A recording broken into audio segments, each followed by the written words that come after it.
So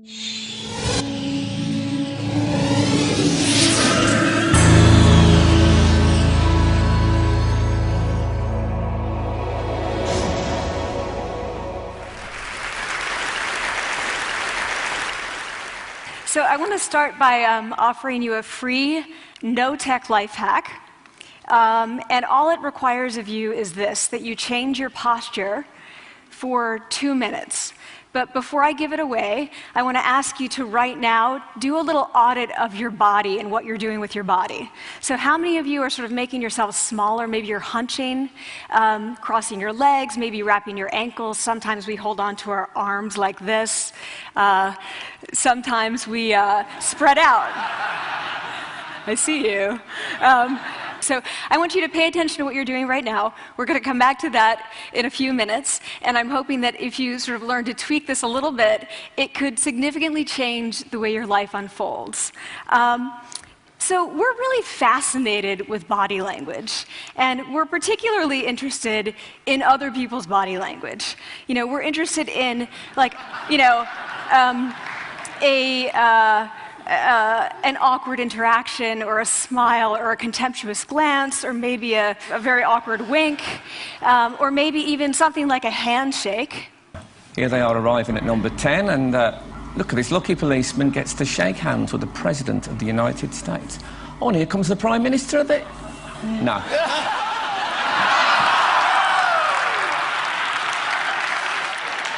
So a handshake, or the lack of a handshake, can have us talking for weeks and weeks and weeks, even the BBC and the New York Times. So obviously, when we think about nonverbal behavior or body language, but we call it nonverbals as social scientists, it's language. So we think about communication. When we think about communication, we think about interactions. So what is your body language communicating to me? What's mine communicating to you? And there's a lot of reason to believe that this is a valid way to look at this. So social scientists have spent a lot of time looking at the effects of our body language or other people's body language on judgments. And we make sweeping judgments and inferences from body language.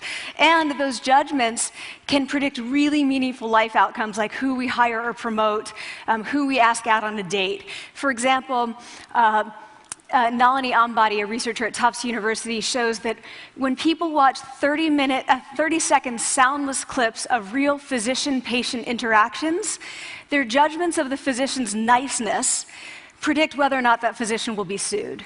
So it doesn't have to do so much with whether or not that physician was incompetent, but do we like that person and how they interacted? Even more dramatic, Alex Todorov at Princeton has shown us that judgments of political candidates' faces in just 1 second predict 70% of US Senate and gubernatorial race outcomes. And even, let's go digital, emoticons used well in online negotiations can lead you to claim more value from that negotiation. If you use them poorly, bad idea, right? So when we think of nonverbals, we think of how we judge others, how they judge us, and what the outcomes are. We tend to forget, though, the other audience that's influenced by our nonverbals, and that's ourselves. We are also influenced by our nonverbals, our thoughts and our feelings and our physiology.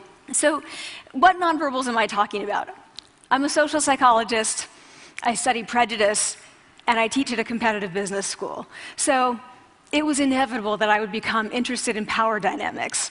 I became especially interested in nonverbal expressions of power and dominance.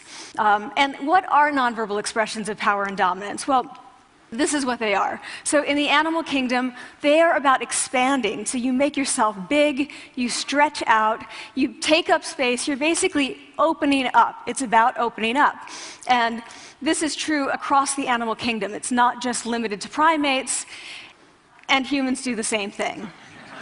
So they do this both when they have power sort of chronically, and also when they're feeling powerful in the moment. And this one is especially interesting because it really shows us how universal and old these expressions of power are. This expression, which is known as pride, Jessica Tracy has studied, she shows that people who are born with sight and people who are congenitally blind do this when they win at a physical competition. So when they cross the finish line and they've won, it doesn't matter if they've never seen anyone do it, they do this. So the arms up in the V, the chin is slightly lifted. What do we do when we feel powerless? We do exactly the opposite. We close up, we wrap ourselves up, we make ourselves small. We don't want to bump into the person next to us. So again, both animals and humans do the same thing. And this is what happens when you put together high and low power. So what we tend to do when it comes to power is that we complement the other's nonverbals. So if someone's being really powerful with us, we tend to make ourselves smaller. We don't mirror them, we do the opposite of them. So I'm watching this behavior in the classroom, and what do I notice? I notice that MBA students really exhibit the full range of power nonverbals. So you have people who are like caricatures of alphas, like really come into the room, they get right into the middle of the room. Before class even starts, like they really want to occupy space. When they sit down, they're sort of spread out, they raise their hands like this. You have other people who are virtually collapsing when they come in. As soon as they come in, you see it. You see it on their faces and their bodies, and they sit in their chair and they make themselves tiny, and they go like this when they raise their hand. I noticed a couple things about this. One, you're not going to be surprised, it seems to be related to gender.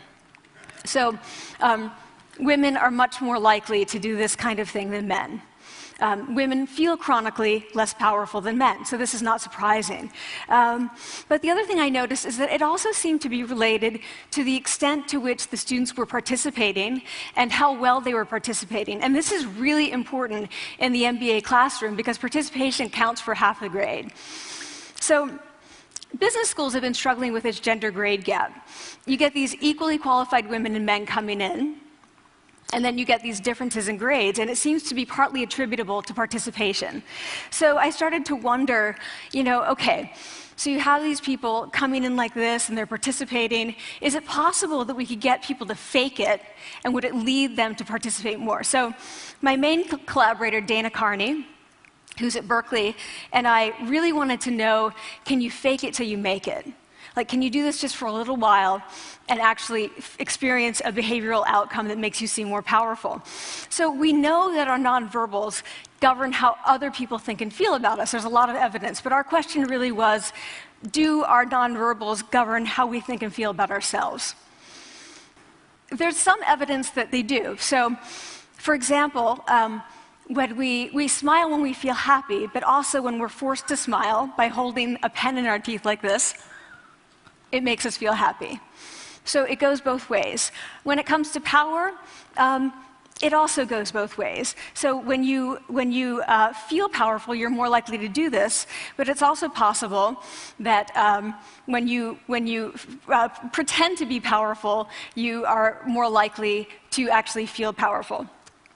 So the second question really was, so we know that our minds change our bodies, but is it also true that our bodies change our minds? And when I say minds, in the case of the powerful, what am I talking about? So I'm talking about thoughts and feelings and the sort of physiological things that make up our thoughts and feelings, and in my case, that's hormones. I look at hormones. So what do the minds of the powerful versus the powerless look like? So powerful people tend to be, not surprisingly, more assertive and more confident, more optimistic. They actually feel that they're going to win even at games of chance. They also tend to be able to think more abstractly. So there are a lot of differences. They take more risks. There are a lot of differences between powerful and powerless people.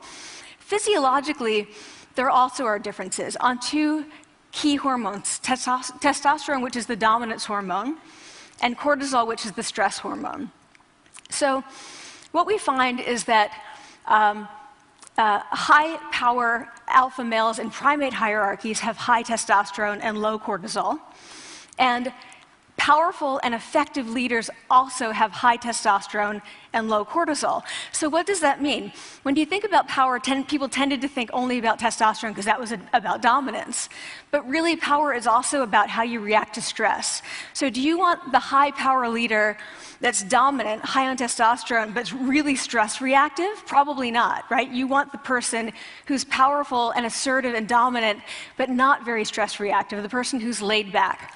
So we know that in primate hierarchies, if an alpha needs to take over, if an individual needs to take over an alpha role sort of suddenly, within a few days, that individual's testosterone has gone up significantly and his cortisol has dropped significantly. So we have this evidence, both that the body can shape the mind, at least at the facial level, and also that role changes can shape the mind. So what happens, okay, you take a role change, what happens if you do that at a really minimal level, like this tiny manipulation, this tiny intervention? For 2 minutes you say, I want you to stand like this, and it's going to make you feel more powerful. So this is what we did. We decided to bring people into the lab and run a little experiment. And these people adopted for 2 minutes either high power poses or low power poses. And I'm just going to show you 5 of the poses, although they took on only 2. So here's one, a couple more. This one has been dubbed the Wonder Woman by the media. Here are a couple more. So you can be standing or you can be sitting. And here are the low power poses. So you're folding up, you're making yourself small. This one is very low power. When you're touching your neck, you're really kind of protecting yourself. So this is what happens. They come in, they spit into a vial. We, for 2 minutes, say, you need to do this or this. They don't look at pictures of the poses. We don't want to prime them with the concept of power. We want them to be feeling power, right? So 2 minutes they do this. We then ask them, how powerful do you feel on a series of items? And then we give them an opportunity to gamble. And then we take another saliva sample. That's it. That's the whole experiment. So this is what we find. Risk tolerance, which is the gambling. What we find is that when you're in the high power pose condition, 86% of you will gamble. When you're in the low power pose condition, only 60%. And that's a pretty whopping significant difference. Here's what we find on testosterone. From their baseline when they come in, high power people experience about a 20% increase. And low-power people experience about a 10% decrease. So again, 2 minutes and you get these changes. Here's what you get on cortisol. High-power people experience about a 25% decrease, and the low-power people experience about a 15% increase. So 2 minutes lead to these hormonal changes that configure your brain to basically be either assertive, confident, and comfortable, or really stress reactive, and feeling sort of shut down. And we've all had that feeling, right? So it seems that our nonverbals do govern how we think and feel about ourselves. So it's not just others, but it's also ourselves. Also, our bodies change our minds. But the next question, of course, is, can power posing for a few minutes really change your life in meaningful ways? So this is in the lab, it's this little task, it's just a couple of minutes. Where can you actually apply this, which we cared about, of course. And so we think it's really what matters, where you want to use this is evaluative situations, like social threat situations. Where are you being evaluated? Either by your friends, like for teenagers, it's at the lunchroom table. It could be, for some people, it's speaking at a school board meeting. It might be giving a pitch, or giving a talk like this, or doing a job interview. We decided that the one that most people could relate to, because most people had been through, was the job interview. So we published these findings, and the media are all over it, and they say, okay, so this is what you do when you go in for the job interview, right? So we were, of course, horrified, and said, oh my God, no, that's not what we meant at all, for numerous reasons. No, don't do that. Again, this is not about you talking to other people, it's you talking to yourself. What do you do before you go into a job interview? You do this. Right? You're sitting down, you're looking at your iPhone or your Android, not trying to leave anyone out. You're looking at your notes, you're hunching up, making yourself small, when really what you should be doing maybe is this, like in the bathroom, right?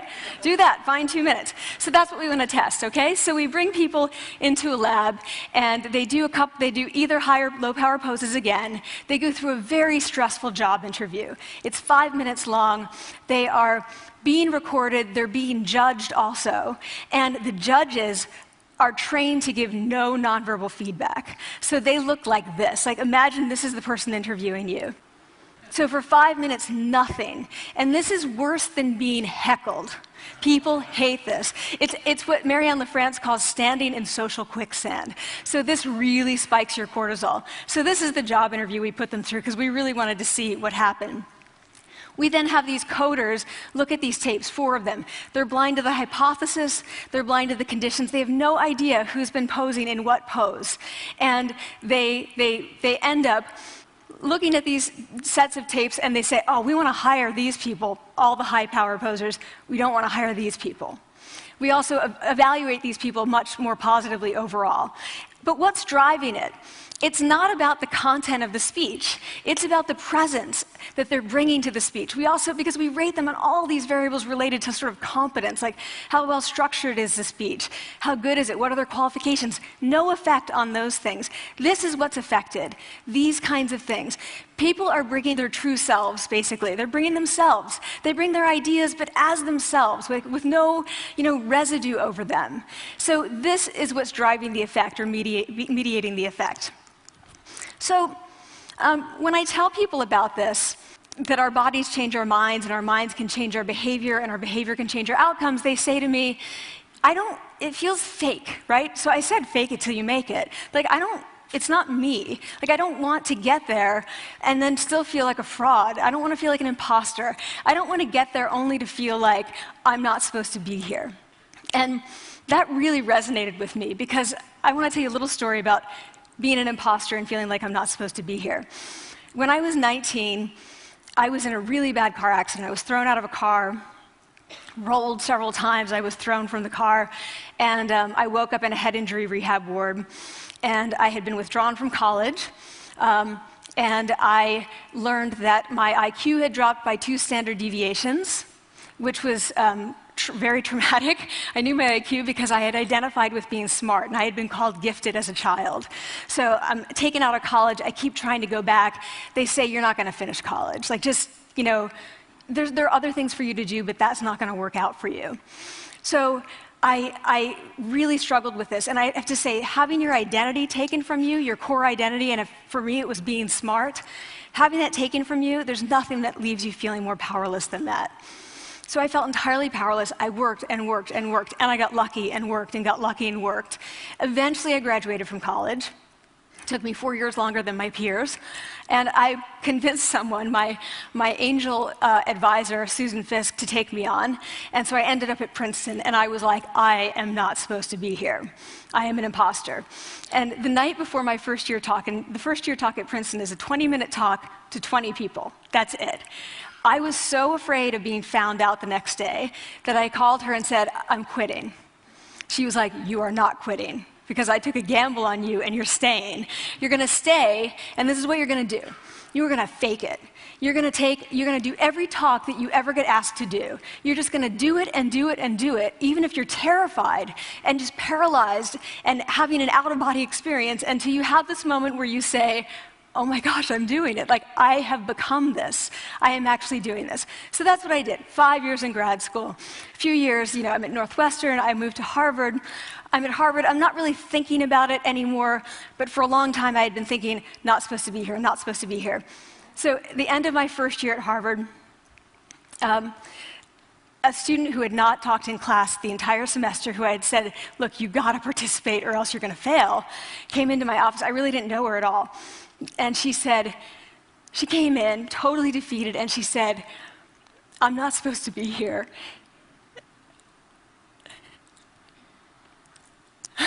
And that was the moment for me, because 2 things happened. One was that I realized, oh my gosh, I don't feel like that anymore. I don't feel that anymore, but she does, and I get that feeling. And the second was, she is supposed to be here. Like, she can fake it, she can become it. So I was like, yes, you are. You are supposed to be here, and tomorrow you're going to fake it, you're going to make yourself powerful, and, you're going to...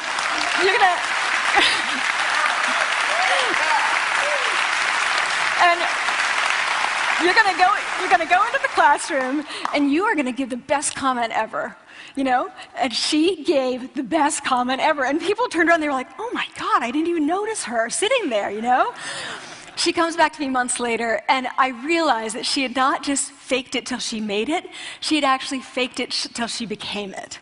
So she had changed. And so I want to say to you, don't fake it till you make it. Fake it till you become it. It's not do it enough until you actually become it and internalize. The last thing I want to leave you with is this. Tiny tweaks can lead to big changes. So this is 2 minutes. 2 minutes, 2 minutes, 2 minutes. Before you go into the next stressful evaluative situation, for 2 minutes, try doing this in the elevator, in a bathroom stall, at your desk behind closed doors. That's what you want to do. Configure your brain to cope the best in that situation. Get your testosterone up, get your cortisol down. Don't leave that situation feeling like, oh, I didn't show them who I am. Leave that situation feeling like, oh, I really feel like I got to say who I am and show who I am. So I want to ask you first, both to try power posing, and also I want to ask you to share the science, because this is simple. I don't have ego involved in this.